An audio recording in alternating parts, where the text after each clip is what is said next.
किंतु तब भी मैं तुमसे एक पग आगे ही था तारकासुर। रात्रि में जब सभी निद्रा में लीन थे,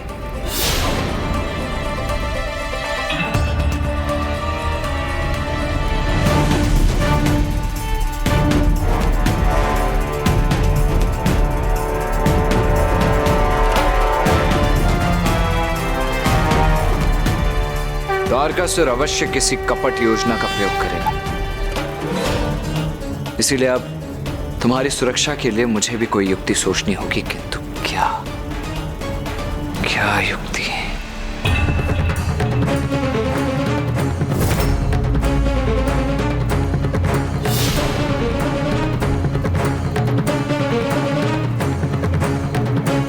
विश्वकर्मा जी, कृपया यहां प्रकट हो जाइए। मुझे आपकी सहायता की आवश्यकता है।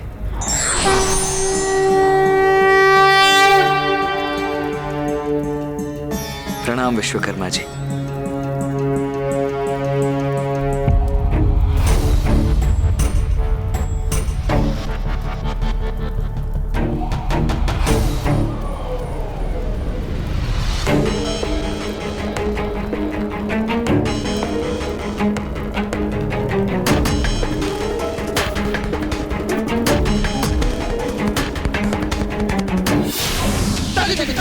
विश्वकर्मा जी से अट्टासुर का एक प्रतिरूप बनवा लिया।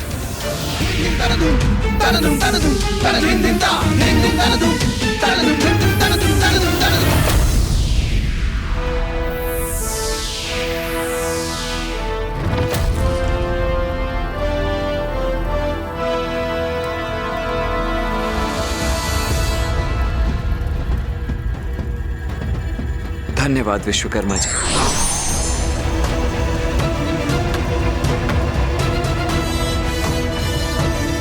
अट्टासुर, कल सूर्यास्त तक तुम्हें इसी गुफा में छिपकर रहना होगा।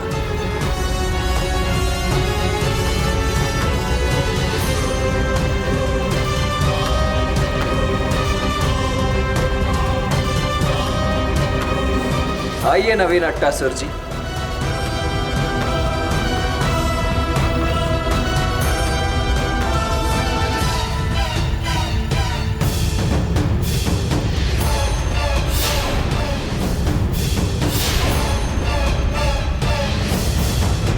इसीलिए जिसका तुमने वध किया वो अट्टासुर का प्रतिरूप मात्र था। आज मैं पूरे समय उसी की रक्षा कर रहा था और तुम उसी प्रतिरूप का अंत करने का प्रयास कर रहे थे। किंतु वास्तविक अट्टासुर तो यहां से कहीं दूर गुफा में सुरक्षित था।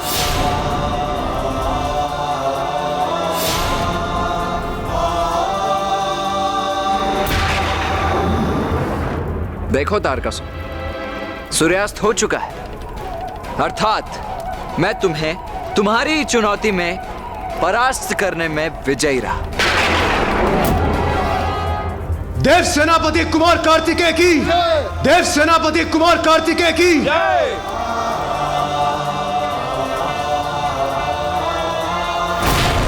तारकासुर, अब तुम अपनी पराजय स्वीकार करो। बहुत बुद्धिमान, बहुत ज्ञानी हो ना तुम देव सेनापति। ये कैसे भूल गए कि हम असुर वचन देते हैं, किंतु उसे भंग करने के लिए। कहा था ना मैंने, आज सूर्यास्त से पूर्व अट्टासुर का वध कर दूंगा।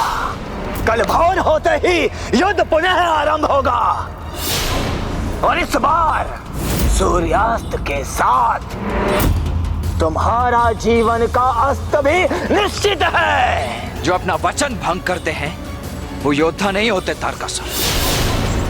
यदि मैं भी चाहूं तो अभी इसी क्षण तुम्हारा अंत कर सकता हूं।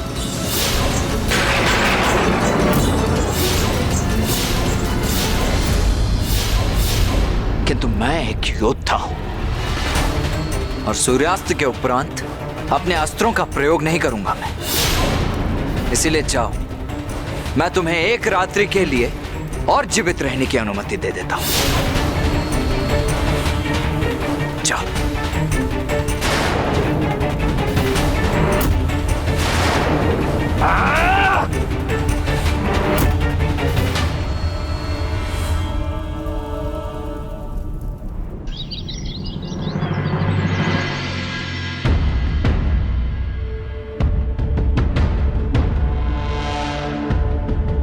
कल स्वयं ही चुनौती देकर गया था ये दुष्ट ताड़कासुर, और आज स्वयं ही युद्ध भूमि में उपस्थित नहीं है।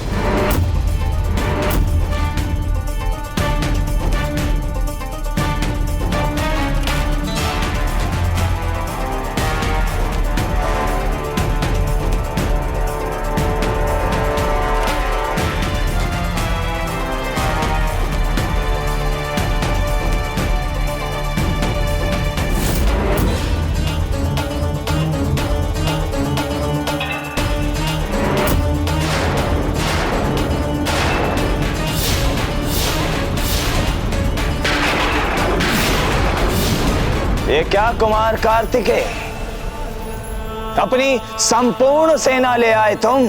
हाँ, अवश्य। तुम्हें इन सभी की सहायता की आवश्यकता अवश्य होगी, है ना?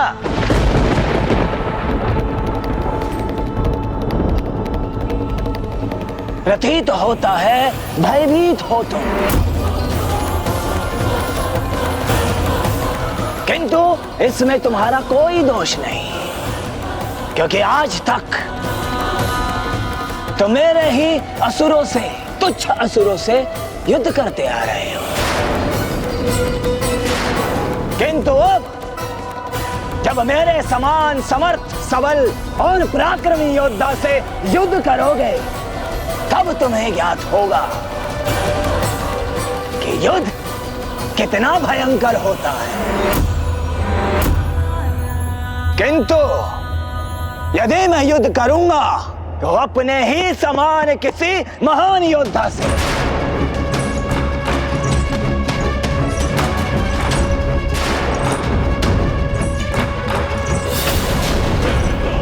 हाँ, यह उचित है। ये वीरभद्र अथवा देवी महाकाली, मैं इन दोनों में से किसी से भी युद्ध करने के लिए तैयार हूं। अभी आओ।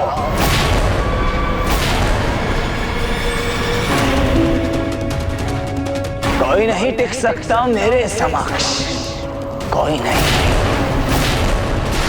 क्योंकि संपूर्ण सृष्टि में मेरे समान महायोद्धा बलशाली कोई नहीं है। अजय हूं मैं, अजय, अमर।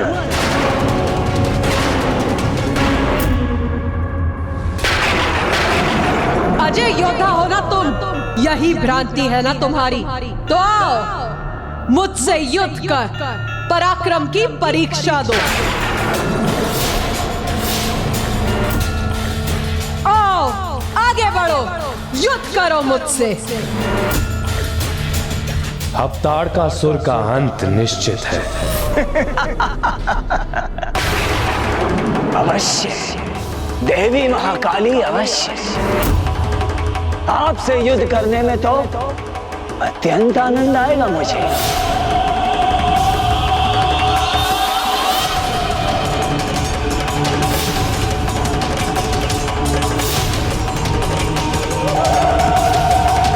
माता,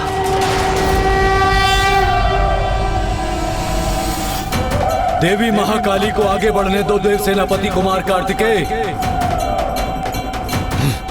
इस दुष्ट को दंडित करना ही उचित है।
कितना भी प्रहार कर लो देवी महाकाली, किंतु मेरा वध कदापि नहीं कर सकती, कदापि नहीं।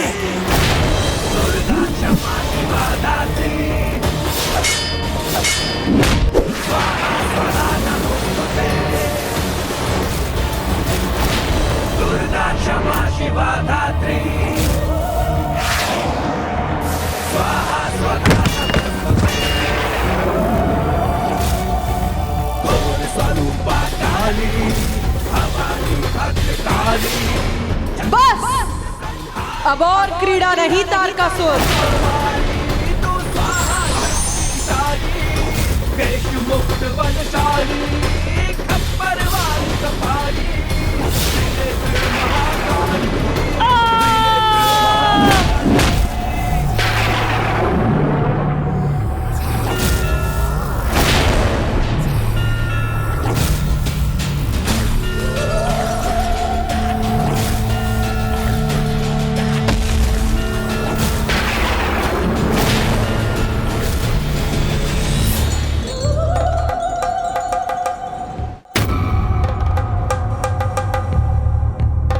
कुमार कार्तिकेय और आकर अपना कर्तव्य निभाओ।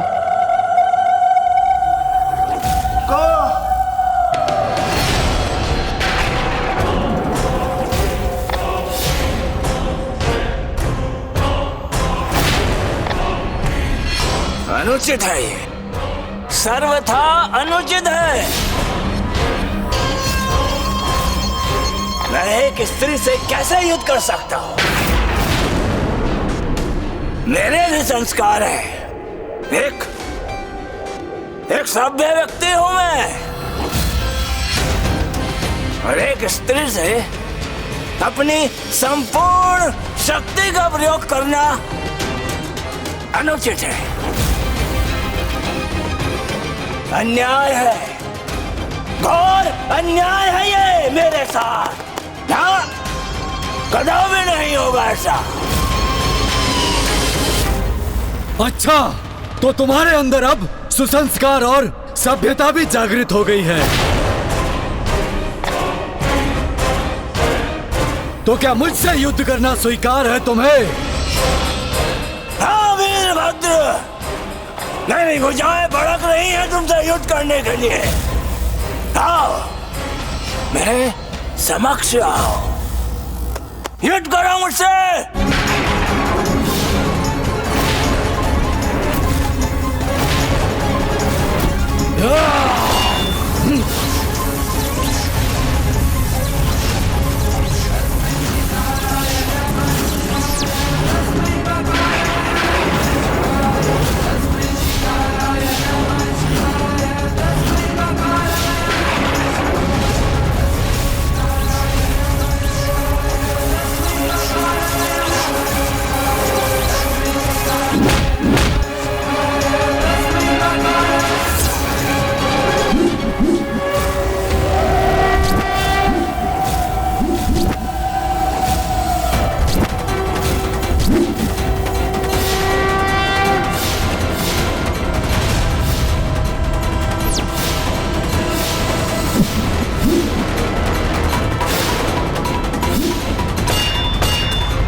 इतना ही सामर्थ्य है तुम्हारा?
कहाँ जा रहे हो वीरभद्र?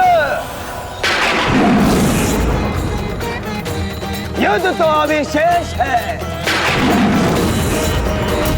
इसकी कटी जीवा पुनः लौटाई।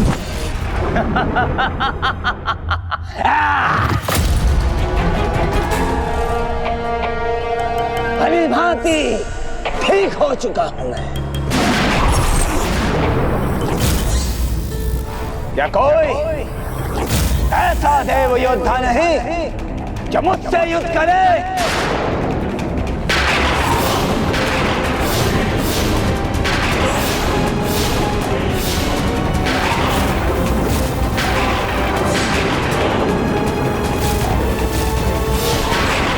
तुम्हारी ये चाल समझ गया हूं मैं तारकासुर, किंतु इससे अधिक लाभ कहां होगा तुम्हें? तुम मेरे अतिरिक्त अन्य सभी से युद्ध करके स्वयं को सुरक्षित रख रहे हो।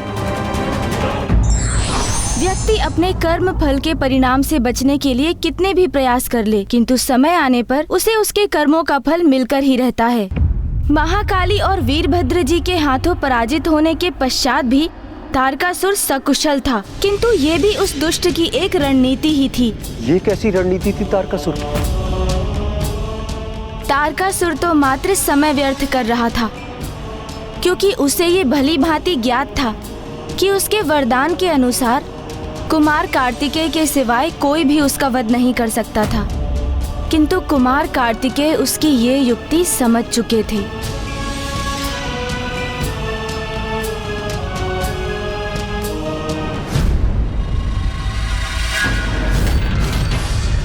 तुम तब तक कुशल हो जब तक तुम मेरे अतिरिक्त अन्य सभी से युद्ध करते रहोगे तारकासुर, और तुम्हारी ये चाल मैं समझ चुका हूं। किंतु अब इससे और अधिक लाभ नहीं होने वाला है तुम्हें, क्योंकि अब तुम मेरे साथ इस युद्ध को और अधिक नहीं टाल सकोगे। क्या तुम में से कोई ऐसा योद्धा नहीं जो मुझसे युद्ध कर सके?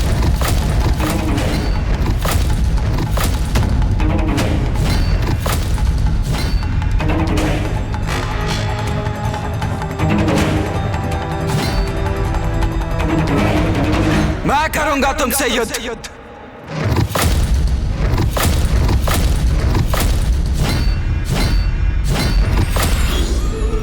नहीं नहीं नहीं, कुमार कार्तिकेय, कदापि नहीं।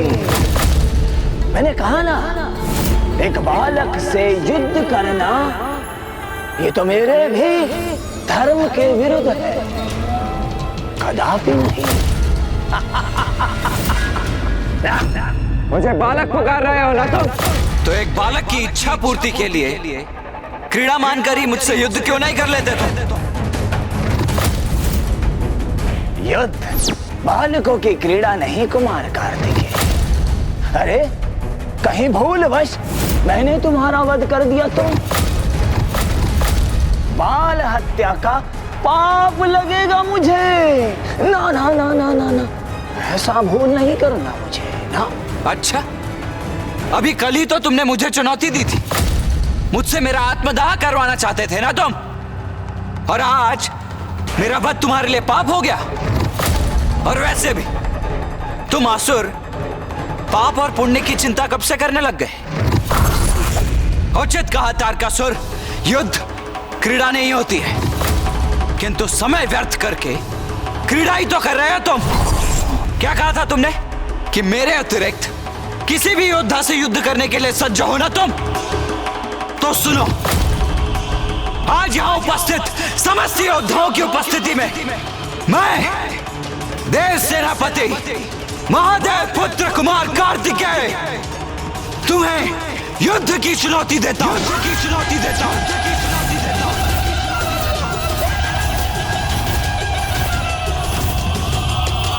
तारकासुर, आओ युद्ध करो मुझसे। मेरा समय व्यर्थ मत करो तारकासुर, युद्ध करो मुझसे, अन्यथा अपनी पराजय स्वीकार कर लो।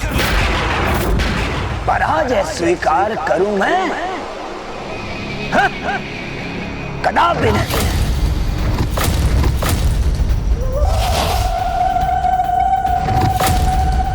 युद्ध चाहते हो ना तुम? उचित है, तो अब यह युद्ध तुम्हारा अंतिम युद्ध होगा, और इसके लिए तैयार हो जाओ तुम कुमार कार्तिकेय।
अब अवश्य शांत होगा इस दुष्ट का।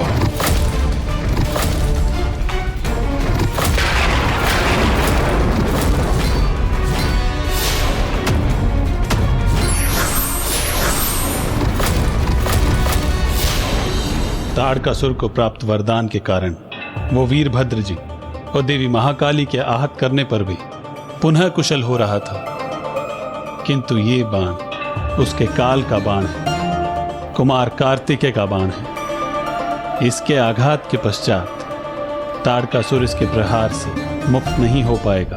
कार्तिकेय कई बाण छोड़ने वाले हैं।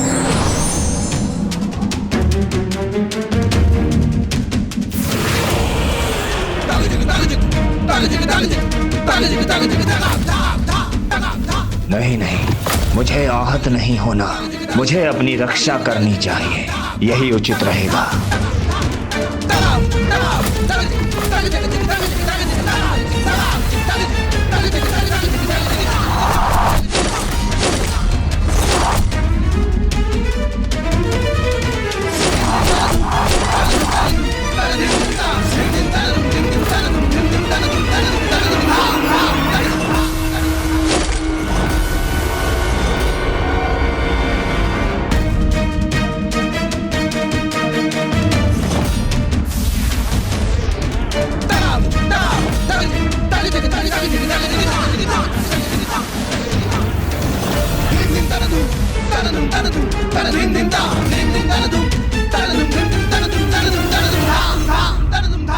तारकासुर प्राणहीन हो गया, अंत हो गया तारकासुर का। नहीं देवराजेंद्र, मेरे बाणों से आहत अवश्य हुआ है वो, किंतु उसका अंत हो गया है, इसका विश्वास मुझे तभी होगा जब मैं स्वयं अपने नेत्रों से उसका शव देख लूंगा। अभी तारकासुर का अंत नहीं हुआ है और ना ही अभी ये युद्ध समाप्त हुआ है, क्योंकि अब वो मेरी स्वरूपिणी देवी तारा का आवाहन करेगा।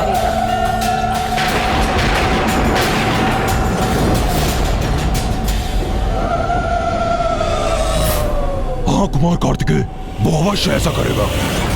जहां तक मुझे ज्ञात है, तारकासुर जिस खाई में आहत होकर गिरा है, वहां माता तारा के विशेष मंदिर में माता की अति विशेष निषिद्ध पूजा होती है, जिसे यदि तारकासुर संपन्न कर सका तो उसे ऐसी अंधकारी शक्तियां प्राप्त होंगी जो उसे अत्यंत बलशाली एवं भयंकर तृत्य में परिवर्तित कर देगी। इस अत्यंत विकट निषिद्ध पूजा के परिणाम भी अत्यंत भीषण होते हैं। तारकासुर अगर इस पूजा को पूर्ण करने में सफल हुआ तो वो अवश्य देवी तारा से ऐसा वरदान प्राप्त करेगा जो सभी के लिए संकटमय होगा।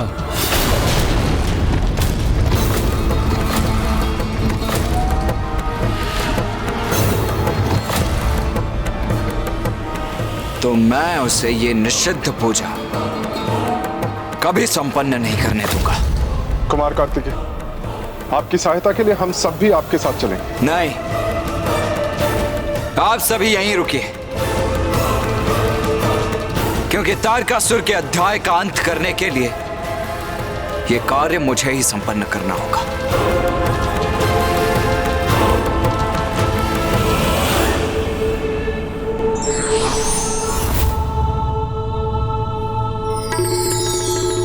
कुमार कार्तिकेय, आप सावधानी से वहां जाइएगा, क्योंकि तारकासुर ने उस खाई में अनेकों जाल बिछा रखे हैं।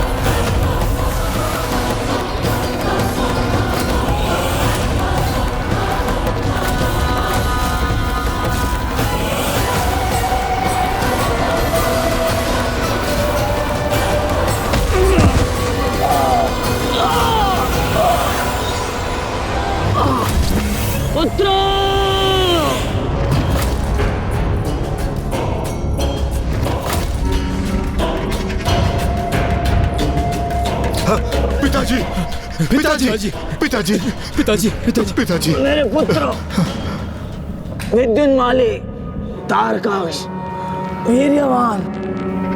पिताजी,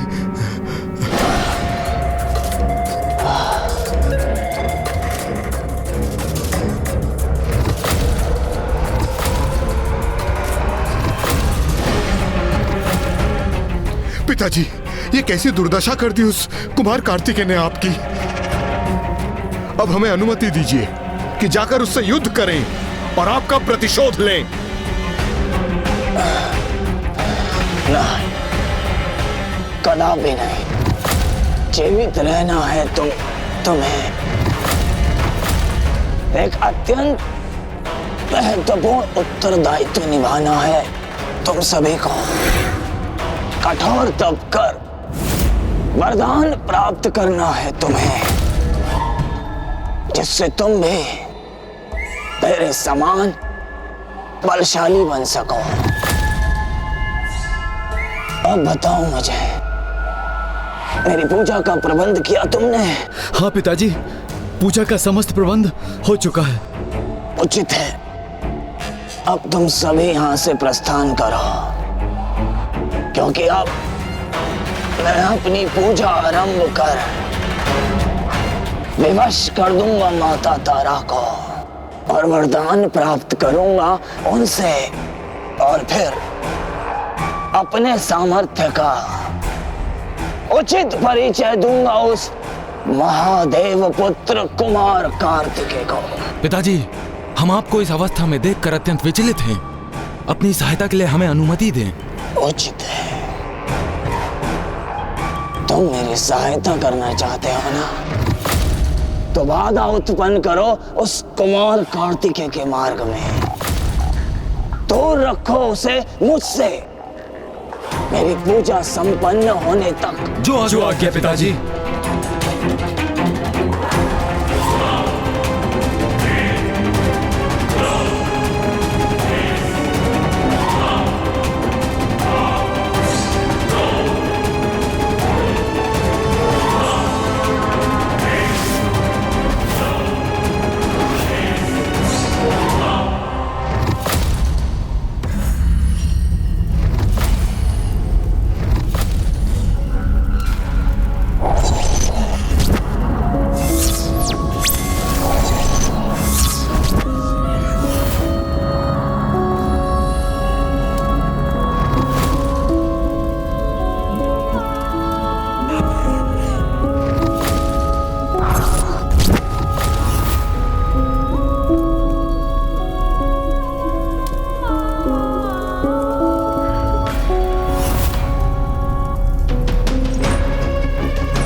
माता तारा, अब मैं तारकासुर आपकी निषिद्ध पूजा आरंभ कर रहा हूं, जिससे प्रसन्न होकर आप दर्शन देने के लिए विवश हो जाएंगी।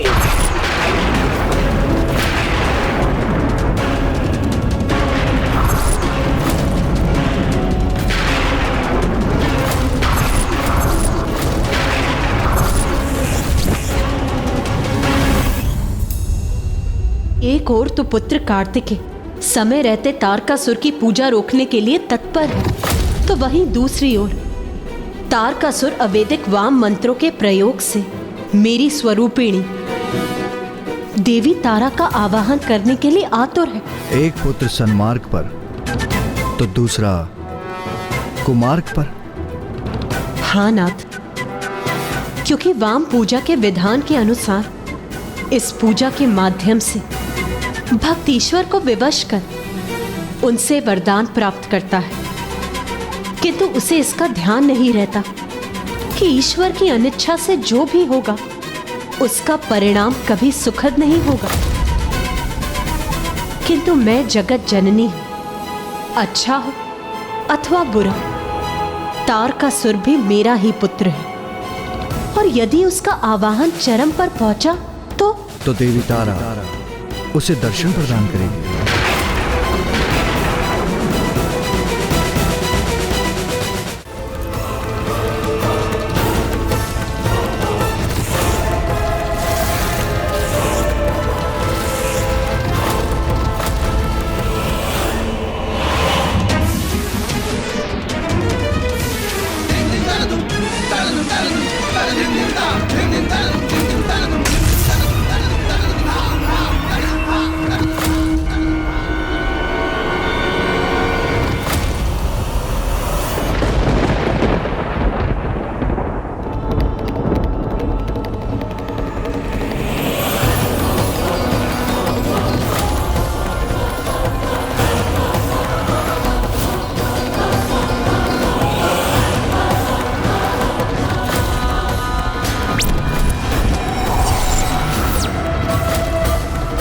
इतनी सरलता से तुम आगे नहीं बढ़ सकोगे देव सेनापति।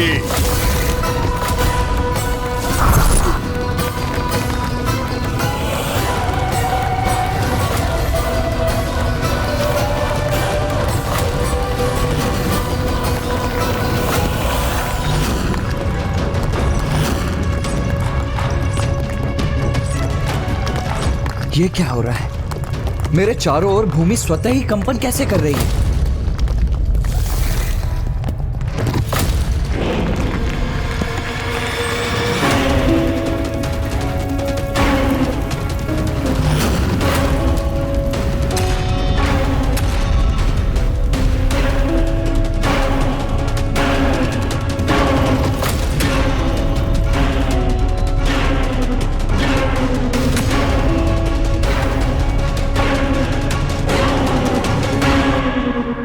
पिताजी, मैंने इतनी जटिल उलझनें उत्पन्न की है कुमार कार्तिकेय के लिए कि वो कभी उसका तोड़ ढूंढकर शमशान तक नहीं पहुंच सकेगा।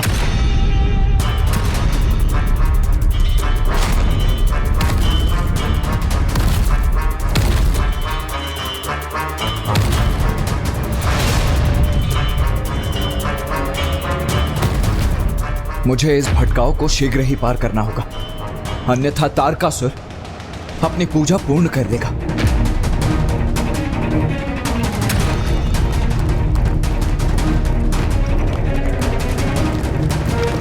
अब तो ये मुझे अपने बंधन में डालने का प्रयास कर रही है,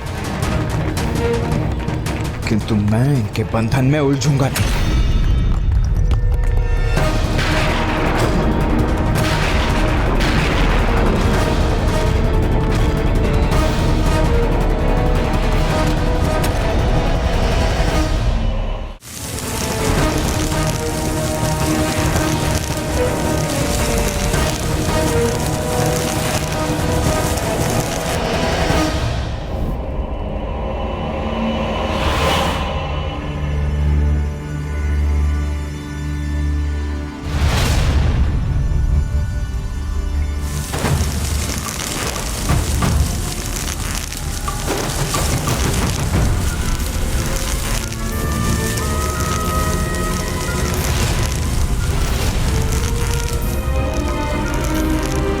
मुझे उस प्रकाश की दिशा में बढ़ना चाहिए।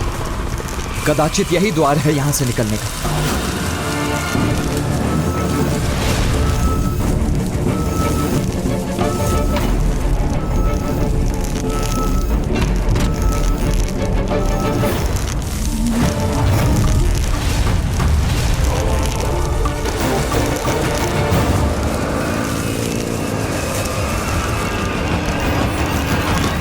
किंतु ये द्वार तो बंद हो रहा है। मुझे शीघ्रता करनी होगी।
माता तारा, आपको प्रसन्न होना ही होगा।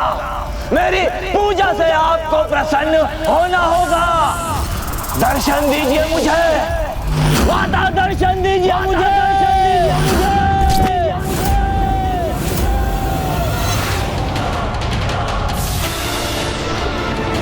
अरे ये क्या? मैं तो नीचे गिर रहा हूं अब। नीचे धधकता लावा और ऊपर तारकासुर के मायावी पुत्रों की अंधकारपूर्ण माया। कुमार कार्तिकेय तारकासुर के पुत्रों के छल में बुरी तरह से उलझ चुके थे। और अब उनके समक्ष बचने का कोई शेष मार्ग भी नहीं बचा था। फिर कुमार कार्तिकेय के साथ क्या हुआ? तत्पश्चात ऐसा कुछ हुआ जिसके विषय में कुमार कार्तिकेय ने कभी कल्पना भी नहीं की थी।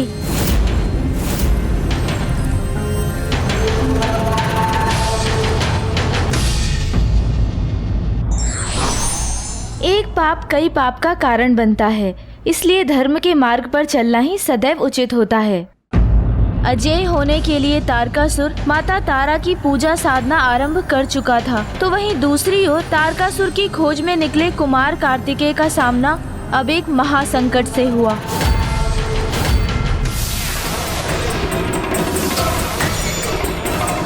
अरे ये क्या? मैं तो नीचे गिर रहा हूं अब।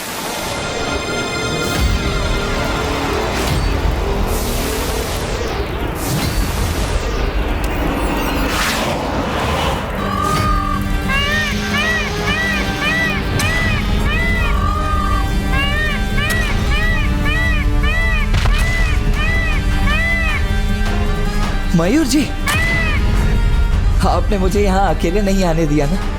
मेरे पीछे आप भी आ ही गए यहाँ। मुझे आप पर गर्व है मयूर जी कि आप मेरे वाहन।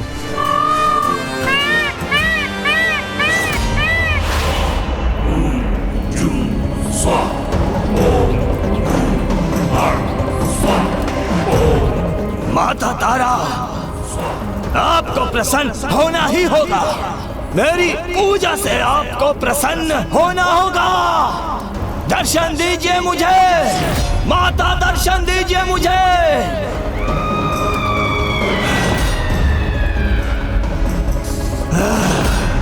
नहीं,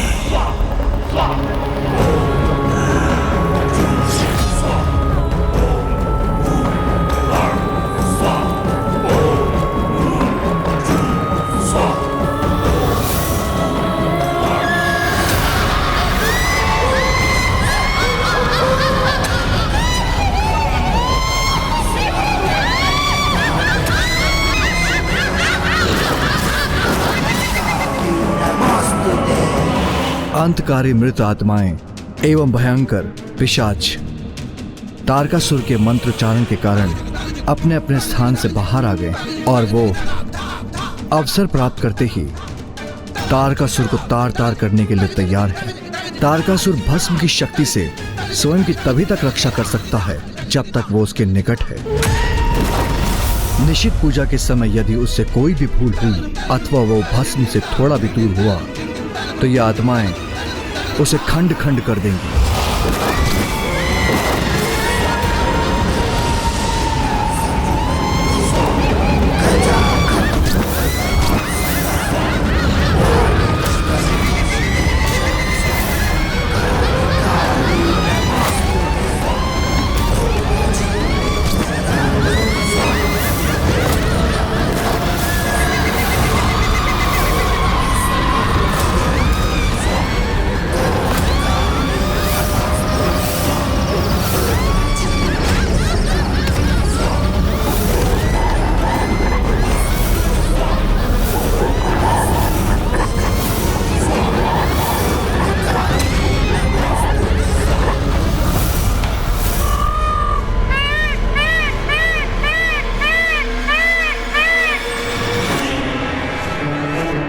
ये धूम्र अवश्य तारकासुर की पूजा के स्थान से ही उत्पन्न हो रहा है, जहां तारकासुर मां की निषिद्ध पूजा कर रहा है। हमें शीघ्र ही वहीं जाना चाहिए। चलिए मयूर जी।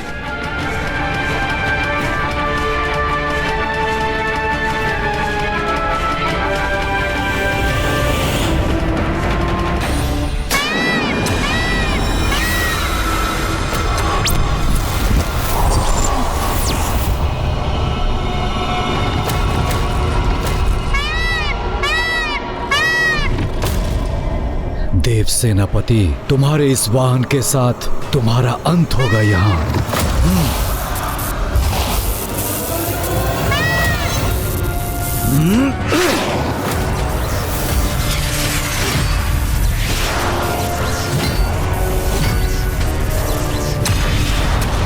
सावधान मयूर जी।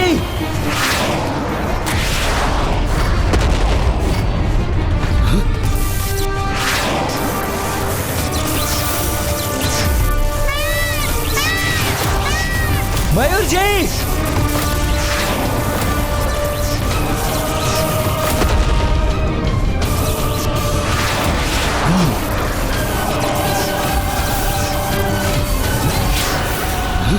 ये कौन है जो हम पर इतना भीषण आक्रमण कर रहा है?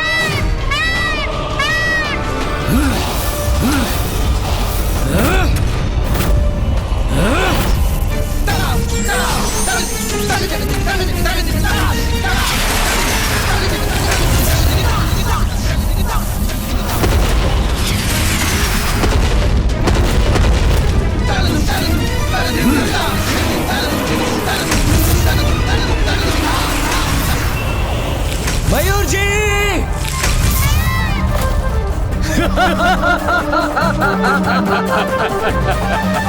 मयूर जी! भ्राता, ऐसा गिरा है ये कुमार कार्तिकेय कि अब कभी नहीं उठेगा। और इसी के साथ पिताजी का दिया हुआ कार्य अब संपन्न किया है हमने। अब हमें प्रस्थान करना चाहिए। उचित कहा तुमने।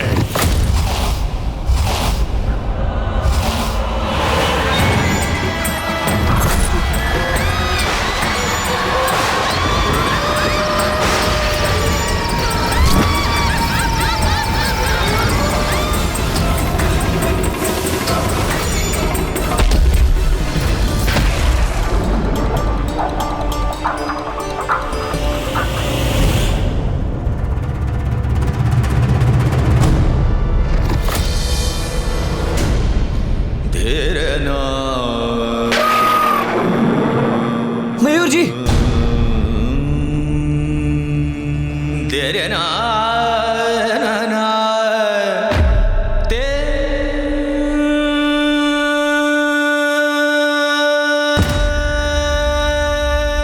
ये तुमने कैसा अनर्थ कर दिया मयूर।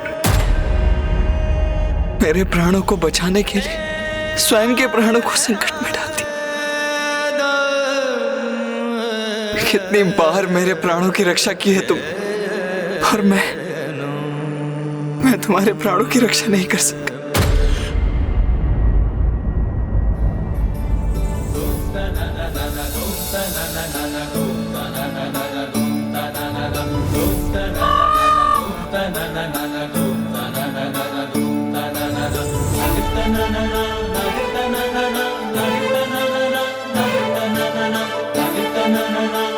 मयूर, मयूर तुम सुरक्षित हो? पुत्र कार्तिकेय,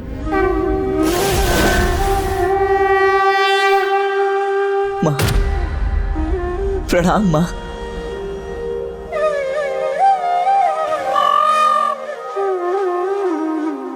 माँ देखिए ना, मेरा मयूर सर्वथा कुशल है, सर्वथा कुशल है मेरा मयूर। पुत्र, कितनी अद्भुत मित्रता है तुम्हारी और मयूर की। वो तुम्हारा वाहन ही नहीं, अपितु तुम दोनों तो एक दूसरे के कवच हो पुत्र।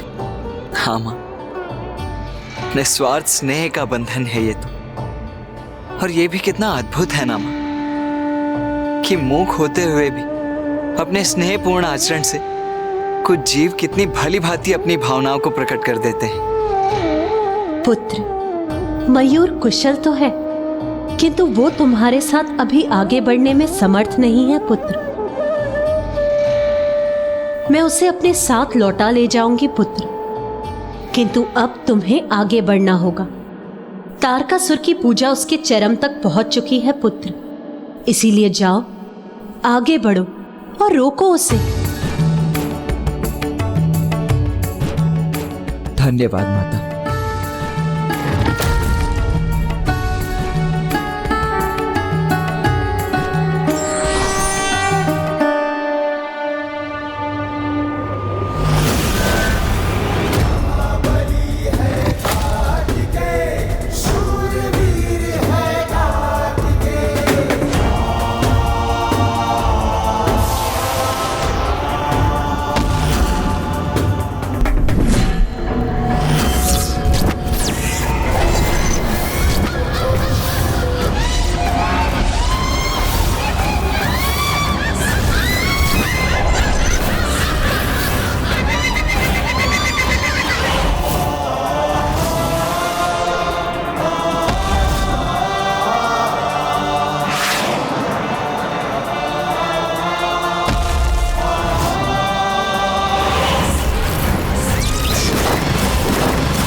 यदि आप दर्शन नहीं देंगी तो मैं यही आत्मदाह कर लूंगा।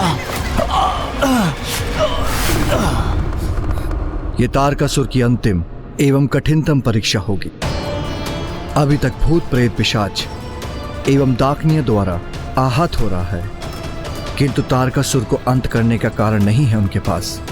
यदि देवी तारा के दर्शन प्राप्त करने पर उन्हें देखकर वो भयभीत हो गया तो उसी क्षण मिट जाएगा।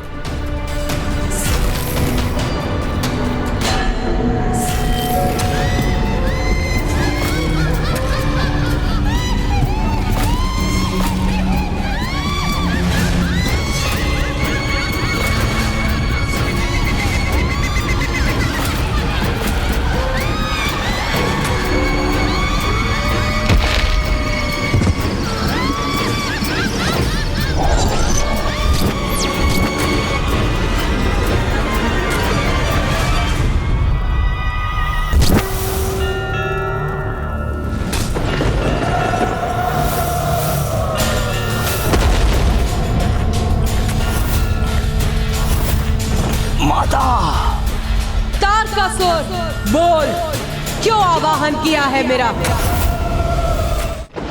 माता, आप यदि मेरी पूजा से प्रसन्न हुई हैं, तो मुझे वरदान दीजिए कि मैं ऐसा सर्वशक्तिशाली असुर बन जाऊं कि सभी मेरे नाम से ही भयभीत होकर कंपित हो उठे। अपने इस रूप के अतिरिक्त एक नवीन रूप धारण करने में सक्षम होने हेतु तुम्हें इन अग्नि के लपटों में प्रवेश करना होगा। तभी तुम एक अति बलशाली विशालकाय दैत्य के रूप में परिवर्तित हो सकोगे। जाओ और जाकर इस अग्नि में प्रवेश करो। तथास्तु। धन्यवाद माता।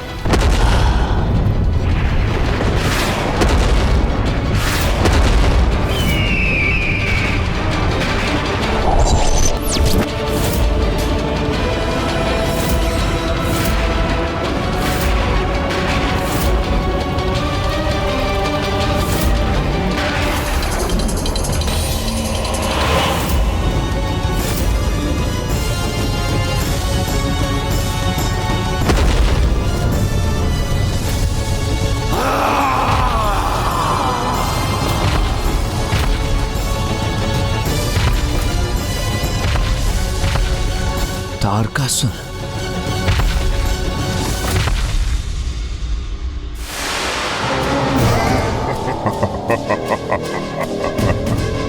उचित समय पर आए हो देव सेनापति। तुमसे भेंट करने के लिए ही लालायित था मैं।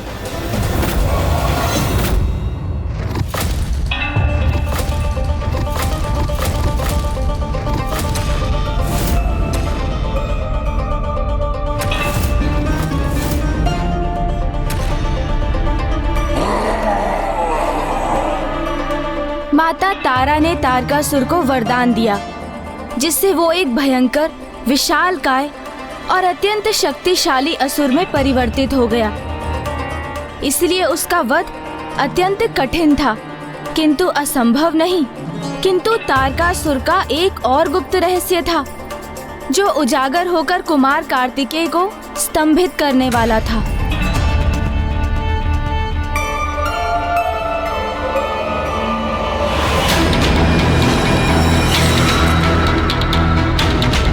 तारकासुर ऐसे भयंकर रूप में?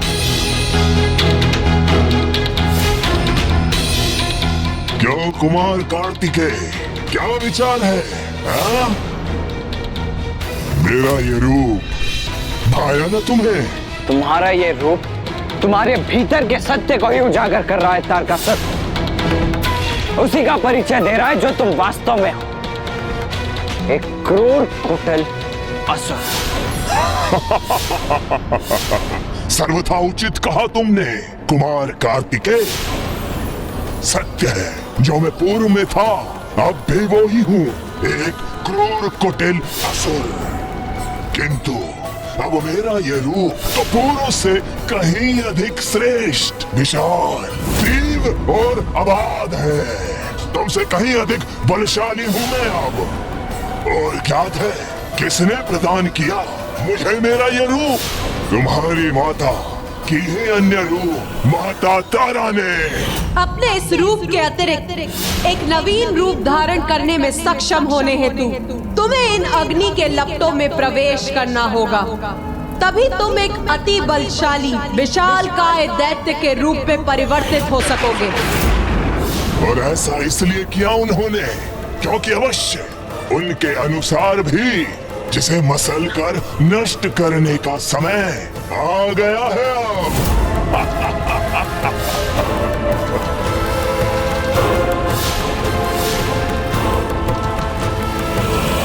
तुम्हें दंडित होना चाहिए मुझसे, क्योंकि मेरी महानता के लक्ष्य में एक तुच्छ बाधा हो तुम, जिसे मसल कर नष्ट करने का समय आ गया है अब।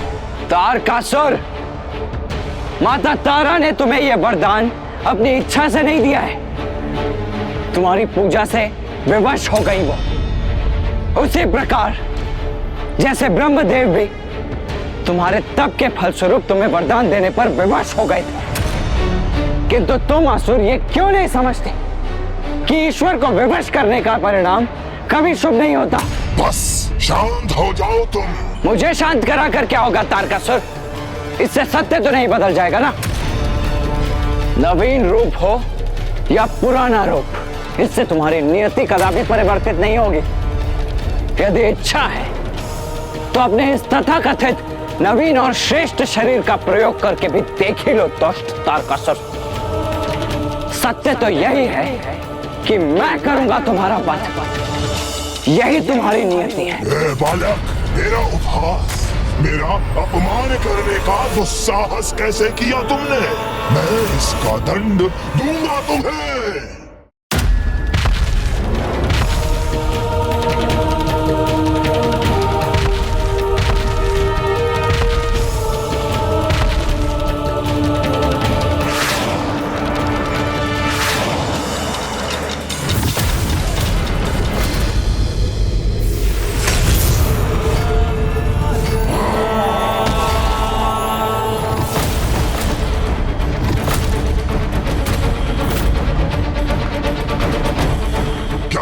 कुमार कार्तिकेय, मेरे बल का परिचय प्राप्त हुआ तुम्हें। सावधान हो जाओ देव सेनापति, क्योंकि अभी तो यह मात्र आरंभ है मेरी दुष्टता और क्रूरता का।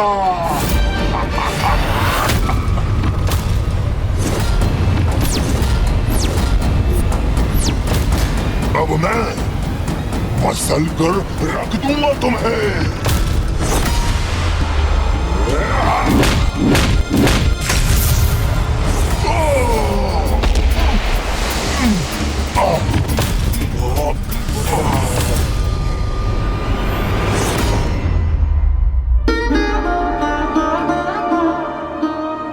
क्या हुआ स्वामी? तारकासुर तो प्रत्येक रूप में कुमार कार्तिकेय के समक्ष निर्बल प्रतीत हो रहा है। नहीं प्रिय, तारकासुर के इस रूप को मां तारा का वरदान प्राप्त है। इस रूप में कार्तिकेय के लिए तारकासुर का वध करना सरल नहीं। कार्तिकेय कितनी भी बार तारकासुर का वध कर दे, वो हर बार पुनर्जीवित हो उठेगा।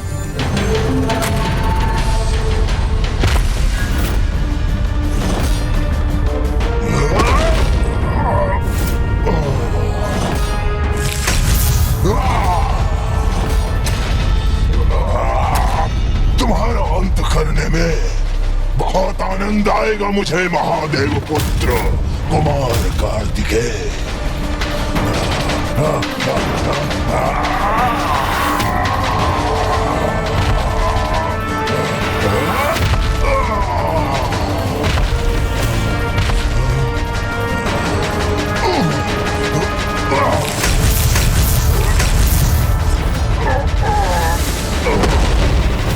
इसे स्वयं पर भारी नहीं पड़ने दूंगा मैं।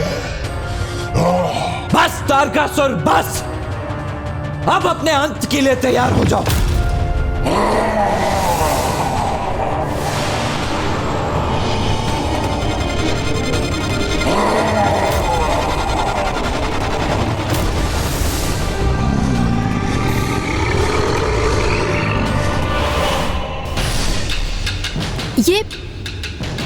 स्वामी, तारकासुर तो अपने इस रूप में उड़ भी सकता है।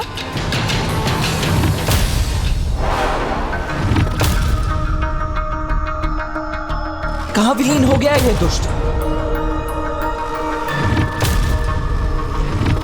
क्यों कुमार कार्तिकेय?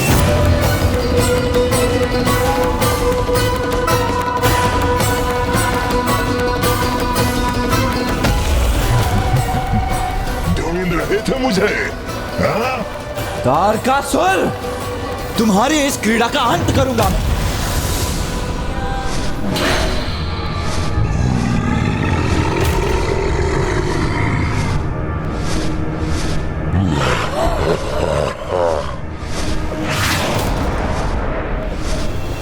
माता तारा के वरदान स्वरूप तारकासुर के पास वो हर शक्ति थी जो किसी भी शक्तिशाली असुर में होनी चाहिए थी। इसके अतिरिक्त तारकासुर के पास एक शक्ति और भी थी, उसके छल की शक्ति, जिसका कार्तिकेय के समक्ष कोई उत्तर नहीं था।